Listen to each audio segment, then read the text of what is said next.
राज्यसभा के लिए निर्वाचित हो चुके हैं, उन्होंने चुनाव जीत लिया है और अब सबसे बड़ा सवाल यही उठ रहा है कि मुख्यमंत्री के पद से नीतीश कुमार इस्तीफा कब देंगे। रिपोर्ट्स आने लगे हैं, ऐसा कहा जा रहा है कि अप्रैल के दूसरे सप्ताह में यानी 10 से 12 अप्रैल तक मुख्यमंत्री के पद से नीतीश कुमार इस्तीफा दे सकते हैं। फिर वे दिल्ली जाएंगे और वहां जाने के बाद राज्यसभा सदस्य के रूप में वे शपथ लेंगे। क्या कुछ रिपोर्ट्स आ रहे हैं, आपको इस वीडियो में विस्तार से बताते हैं। माई पीडी समाचार देख रहे हैं आप, मेरा नाम काजल तिवारी है। देखिए, 5 मार्च 2026 को मुख्यमंत्री नीतीश कुमार विधानमंडल में राज्यसभा के लिए अपना नामांकन पर्चा दाखिल किए। इस दौरान जेडीयू के सभी दिग्गज नेता मौजूद रहे। नामांकन के बाद एक संवैधानिक पद पर आसीन भाजपा के बड़े नेता ने विधानमंडल परिसर में एक नए स्ट्रक्चर के उद्घाटन का मुद्दा उनसे छेड़ दिया। इस पर मुख्यमंत्री ने जवाब दिया, निश्चिंत रहिए, सब कुछ होगा, अभी हम 1 महीना 5 दिन बिहार में है न जी।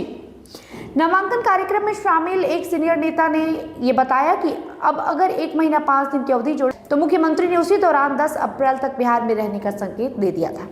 9 अप्रैल को उन 5 राज्यसभा सदस्यों का कार्यकाल पूरा हो रहा है जिनकी सीटों पर 16 मार्च को चुनाव हुआ था और नीतीश कुमार विजयी घोषित हुए थे। एनडीए सूत्रों की माने तो 12 अप्रैल को नीतीश कुमार बिहार से दिल्ली रुख कर सकते हैं। 13 अप्रैल को बतौर राज्यसभा सदस्य की सदस्यता लेने के बाद नीतीश बिहार लौटेंगे और 14-15 अप्रैल तक इस्तीफा देंगे। इसी दिन एनडीए के विधानमंडल दल की बैठक के बाद बिहार में नए सीएम की घोषणा हो सकती है। हालांकि आधिकारिक तौर पर कोई नेता नई सरकार के गठन पर कुछ भी बोलने से बच रहा है। अब आपको एनडीए के 2 बड़े नेताओं के बयान के बारे में बताते हैं। सबसे पहले आपको बता दें, अमित शाह से मुलाकात करने के बाद भारतीय जनता पार्टी के प्रदेश अध्यक्ष संजय सरावगी ने क्या कहा था। पहले राज्यसभा का विधिवत शपथ ग्रहण कार्यक्रम होगा, इसके बाद अगर नई परिस्थिति बनती है तो एनडीए के सभी बड़े नेता बैठकर आगे का फैसला लेंगे। तब तक नीतीश कुमार बिहार के सीएम हैं और वही सीएम बने रहेंगे।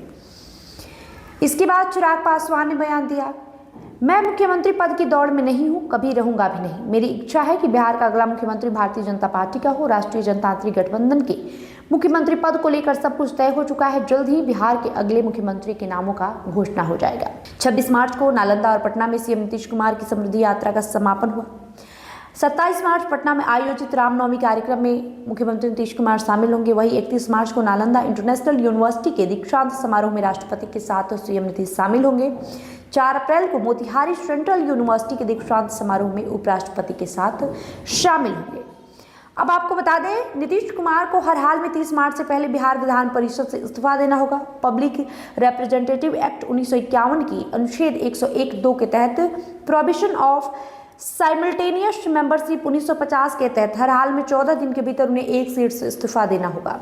अगर वे विधान परिषद की सीट से इस्तीफा नहीं देते हैं तो उनकी राज्यसभा की जीती सीट खुद ब खुद खाली हो जाएगी। नीतीश कुमार 2006 में पहली बार विधान परिषद के सदस्य चुने गए थे।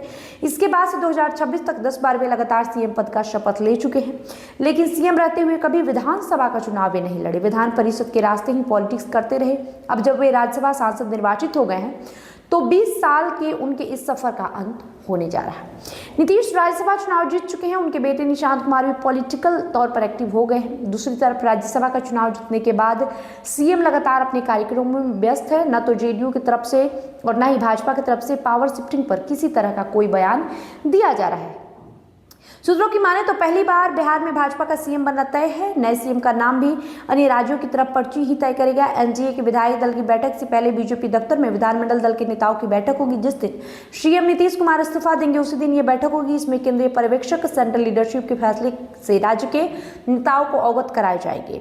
सियासी गलियारे में सीएम पद के लिए कई नामों की चर्चा है। इसमें सबसे आगे सम्राट चौधरी का नाम है। इसके अलावा संजीव चौरसिया, नित्यानंद राय और मंगल पांडे के नाम भी चल रहे हैं। हालांकि इन सब के बीच एक नया चेहरा इस बात की भी हो रही है कि पार्टी किसी नए ईबीसी नेता पर दांव लगा सकती है। इसके लिए पार्टी के अलावा संघ से भी चर्चा की जा रही है। तो राज्य की सियासत से सीएम नीतीश कुमार की भी विदाई गुजरात के पूर्व सीएम और पीएम नरेंद्र मोदी की तरह हो सकती है। चर्चा है कि नीतीश कुमार को राज्यसभा भेजने से पहले विधानसभा का स्पेशल सत्र आयोजित होगा। इसमें उनका मोदी की तरह आभार जताया जाएगा। इससे पहले बजट सत्र के दौरान भाजपा के राष्ट्रीय अध्यक्ष बनने पर नितिन नवीन की भी विधानसभा में अभिनंदन हुआ। आधे घंटे के सत्र में विधानसभा के भीतर सभी दलों के नेताओं ने राष्ट्रीय अध्यक्ष निर्वाचित होने पर उन्हें बधाई दी थी। हालांकि विधानसभा के सूत्र फिलहाल इस पर कुछ भी बताने से बच रहे हैं। उन्होंने बताया कि सरकार का फैसला होता है, इस सरकार तय करती है कि विधानसभा सत्र कब और कितने दिन के लिए बुलाई जाएगी। कैबिनेट के फैसले के बाद ही विधानसभा को इसकी जानकारी दी जाती है। फिलहाल विधानसभा को इस संबंध में कोई जानकारी नहीं है। वही आपको बताएं, प्रधानमंत्री नरेंद्र मोदी 2014 में पहली बार लोकसभा चुनाव जीते थे। उस समय वो गुजरात के मुख्यमंत्री थे। चुनाव जीतने के बाद प्रधानमंत्री बनने वाले थे। गुजरात विधानसभा अध्यक्ष ने विधानसभा का विशेष सत्र बुलाया। इसमें नरेंद्र मोदी ने सदन को संबोधित किया, विधायकों ने उनका आभार जताया। इसके बाद मोदी ने मुख्यमंत्री पद से इस्तीफा दिया और दिल्ली गए। दिल्ली में उन्हें एनडीए के संसदीय दल का नेता चुना गया।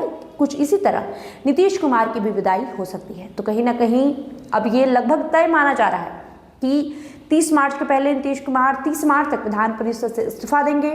10 अप्रैल तक वे मुख्यमंत्री पद से इस्तीफा दे सकते हैं। वही 11 से 12 तारीख तक उन्हें दिल्ली जाने की संभावनाएं हैं और 13 से 14 के बीच वे राज्यसभा सदस्य के रूप में शपथ लेंगे। बहरहाल ये रिपोर्ट्स, ये जो हम आपको जानकारी दे रहे हैं वो सूत्रों के हिसाब से दे रहे हैं। आगे क्या कुछ होगा ये आने वाले दिनों में ही पता चलेगा। वीडियो को लेकर आपकी जो प्रतिक्रिया होगी कमेंट बॉक्स में लिखते जाइएगा। बहुत बहुत शुक्रिया।